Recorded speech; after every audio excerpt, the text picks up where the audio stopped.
ګرانو کتونکو سلامونه، علب خان شرپوی یم، کیمرامین را سره یاسر خان دی. موجود یم په شابړه کې. او شابړه کې چې څنګه د خیالي په پل باندې رامخکې شي نو په مین روډ باندې دا مین لار ده.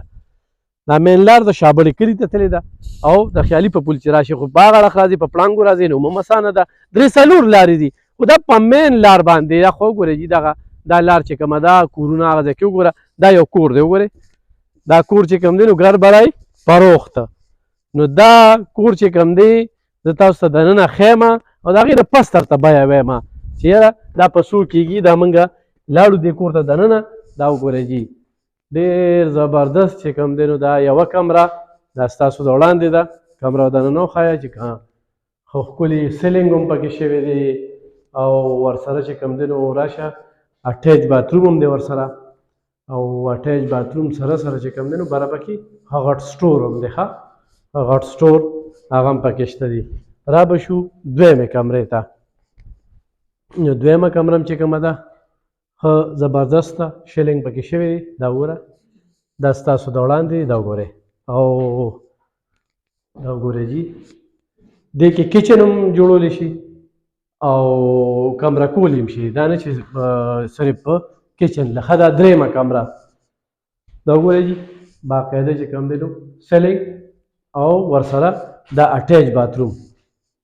دا یو سړی ډېر په مین روډ باندې دا دی.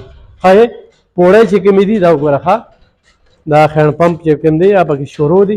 دا د اوبو سیسټم او ښکلي بور پکې شوی دی او دې خوا ته راشي چې دا وګورئ جي ښه اوارې پوړی دي چې به دې ته جنګلې ولګې او بس بره روخېږي. نو بره چې کوم دی نو بره پې ښه زبردستې کمرې جوړېږي. زبردستې کمرې. دا وګوره دې خوا ته لږ وګوره دا کلی دی. دا ټول کلی دی. دا دې کلي کې چې کوم دی تاسو ته بنګلې ښکاري او دې خوا ته چې کوم دی نو عموم ښه دا بجلی لین چې کوم دی نو ګورئ بجلي ورته شته دی او دې کې فټنګ باقاعده هغه ښه مکمل دی. کور بلکې ځان دپاره استعمال شوي خو هم دی. موږ به د زاهد روډ سره هم خبرې اترې کوو چې زاهد روډ دا راته ووایي چې دا څو مرلې دی او هغه څو مرلې دی. زاهده دا څو مرلې کور دی؟ دا په باندې 15 مرلې. په باندې 15 مرلې او هغه بل کور چې خیالي کې یو په کوم مرلې دی هغه هم مرلې په کوم مرلې. دا په باندې 15 مرلې. په باندې 15 مرلې. دا دوه کمرې دي. دې قیمت څه دی؟ د 30 لک روپۍ ډیمانډ. 30 لک. ډېر ښه. هغه دې کې موږ پلاټ چې کوم دی هغه پرې شو هم طرف نه په دې باندې خپل تقریبا هر څه راغلی بجلی پور سپورټ ټول ار سی سیلنډر دی ټول هغه تر بلاک پکې نه استعمال شوی او سیلنګونه وغیرہ خرچې مرچې ټول موږ په دې خپل 30 لک روپۍ څه کم زیات یا 50,000 کم یا 60,000 کم یا 10,000 کم څخه خو شاده باندې 30 لک روپۍ برابر شوی. صحیح. ما ګرانو کتونکو سړی دې کې نو هغه دې وخت موږ ضرورتمند کې دي چې موږ دې خاطر مو کو دي. صحیح. ګرانو کتونکو ما چې کوم دی د زاهد صاحب سره خبرې کولې نو هغه چې ضرورت هم دی او ته راشه نو واقعي چې ډېر ښکلی کور 30 لک روپۍ پې هېڅ هم نه دي. نن سبا چې یوه کمره جوړی نو یوه کمره باندې چې دا واچې نو ښه کافي په یو کمره باندې چې داسې سیلینګ هم پکې وي نو څه 6 لک پورې پې خرچه راځي.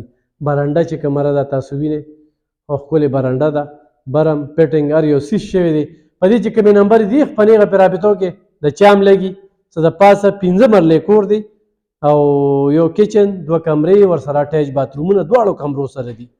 بار هم چې کوم دی نو دې ځای کې هم پکې سیسټم کیدی شي، کچن هم جوړېدی شي، دې ځای کې چې کوم دی نو پکې باتروم هم جوړېدی شي. دا کمرې له هم استعمالولی شي. 3 کمرې پکې راځي او نور ښه ښکلې قلا او آر سی سی چې کومه ده ښکلې لنټرې شوي دي. بره پې ښه چت جوړېږي او بره پې نور هم تلی شي. مننه.